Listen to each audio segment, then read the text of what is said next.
According to statistics, 80 to 90% of people fail their New Year resolutions. But this New Year, New Me trend seems to always come back on January 1st.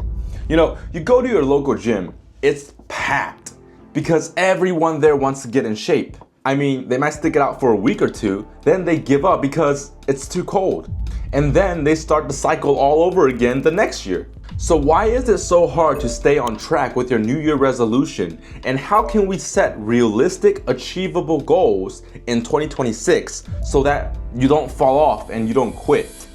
But before that, let's address the obvious. So most people set unrealistic goals to begin with, like hoping to get rich overnight or hoping to lose 50 pounds in a week.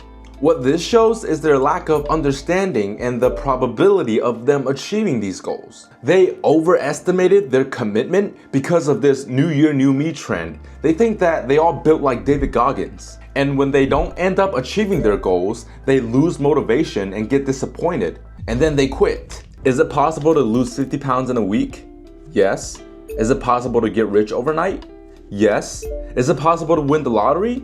Yes. But is it probable? Absolutely not.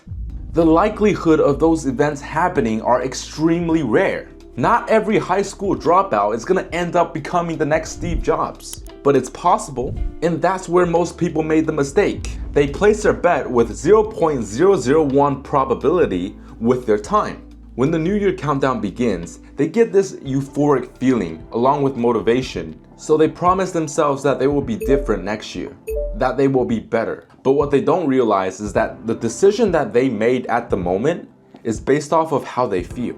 And somewhere in the future, when they don't feel like it, they don't feel motivated, they will give up.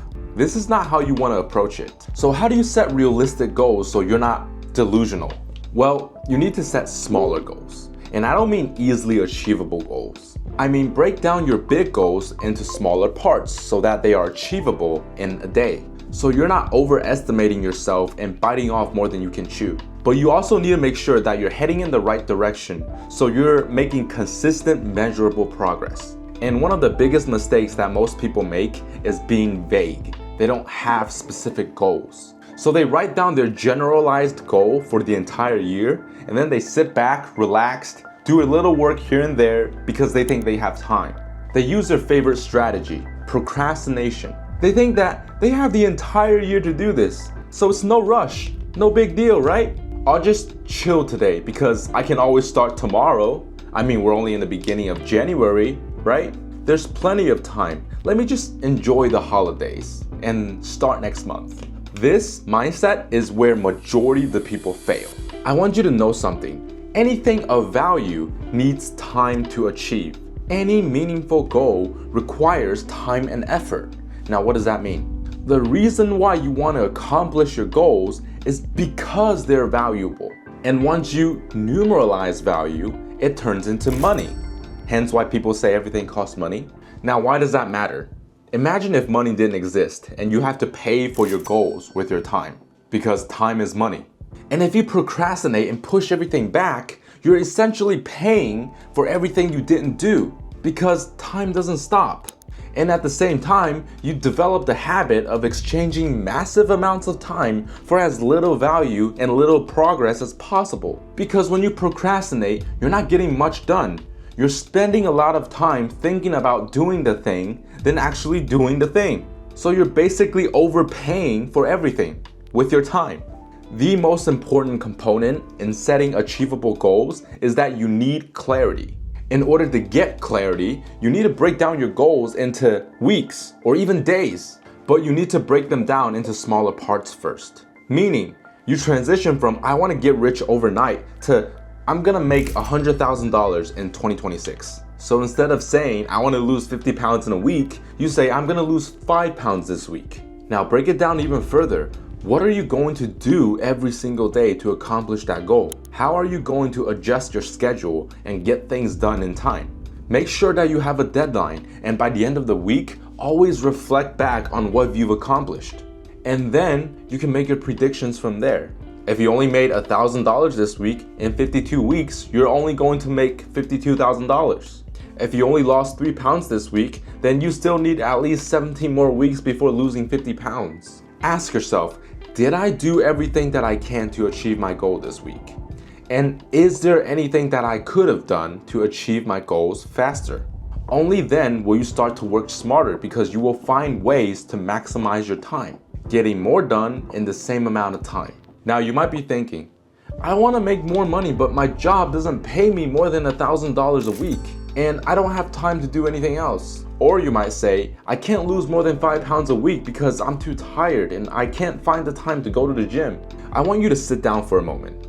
Grab a pen and a piece of paper and write down your goals. And then write down the reasons, list them out on why you couldn't accomplish those goals. And I will bet you that most of the reasons aren't because you can't, it's because you won't.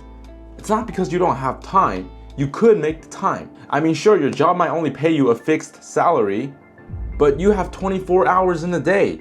You have time. Even if you work 8-hour shifts 5 days a week, or 12-hour shifts 6 days a week, you still can make the time. And most of the time isn't a major problem in you accomplishing your goals. But you're probably thinking, oh, I need time off break to relax, scroll on my phone, hang out with friends, take a break. I can't be stressed all day, etc. I'm not saying that you shouldn't take breaks to do the things that you want to do. But the problem is, when you do that, you're dividing your focus from your goal. It's one thing to make time for your goal, and it's another to focus and make the time actually worth it.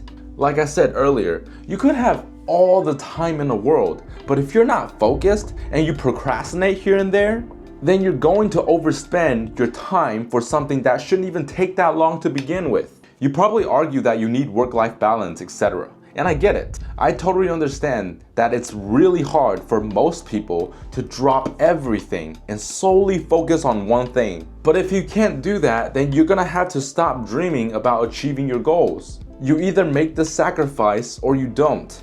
And sooner or later, it's gonna be 2027 and it's gonna be January 1st again. And the feeling, the thought of another year wasted is gonna come back and bite you again. Because if you wanna make more money, get in shape, learn a valuable skill, the fastest way to get there is to be focused and have a tunnel vision, which means that everything that has nothing to do with your goal is a distraction. So apart from eating, sleeping, and going to the bathroom, everything you do must be a stepping stone to get you one step closer to your goal. And that's how you achieve your goal the fastest. Another very common mistake that most people make, and I make as well, is trying to optimize and be perfect. Like, we keep thinking about getting our time and effort worth. Do you notice that as well? It's like if I spend hours and hours during the day working on something, and at the end of the day, if I don't notice any progress or if I don't get any feedback that I made the correct decision, then I'm gonna assume it doesn't work. Just like most beginners at the gym, they put in hard work for days, weeks, even months. They're extremely motivated, they work hard, but when they realize that they're unable to achieve the physique that they saw on TikTok, they quit. They expect to see David Lade's physique after a couple months of training. This is what I like to call the employee mindset. Like, you want to get paid for your time and effort and not your expertise. There's nothing wrong with that. However, it doesn't work in this scenario. This is a very important lesson that I want to go over, because when you set a goal, most of the time you're doing something that you're uncomfortable with, which also meant that you're doing something new. And when you're doing something new, you're not going to be good at it. There's a learning curve. That learning curve might last weeks, months, or even years depending on your goal. That means the reason most people quit is because they don't see progress in the beginning. And the reason that they don't see progress is because they're not good at it or they don't want to improve. If a self-made millionaire loses all his money today, he will still be able to make it back in a short amount of time. If a professional bodybuilder loses all his muscle, he will still know how to train it back. So it isn't always about time and effort. It's about expertise, developing that expertise. And you can only develop that expertise by failing over and over and learning from every failure. So the next time that you don't see progress, I want you to ask yourself two very important questions. Am I good at what I'm doing? And am I doing everything that I can? If you're good at what you're doing, then you're probably not doing everything that you can. You're probably not learning new methods or learning new ways to solve a problem because you're so fixated with your own method. You're not willing to change because you have habitualized your routine. Just like the senior employee who never gets promoted, who's been working in the company for 15 years. They know the company more than anybody else. They trained half the staff, but they're still stuck on the same level. Why? Because they still work the same way they did in the beginning. They don't want to learn new tools, adopt new processes. Their experience, although they're very good at it, has turned into entitlement. They spent months and months doing the same thing and repeating the same result over and over again. Now, on the alternative, if you are doing everything that you can and you're not seeing progress, then you're probably not very good at it. You probably don't have the expertise. Most of the New Year, New Me gym goers falls into this category. They've done everything that they can. They go to the gym 5 to 6 times a week. They train hard, work hard, yet they're not seeing progress.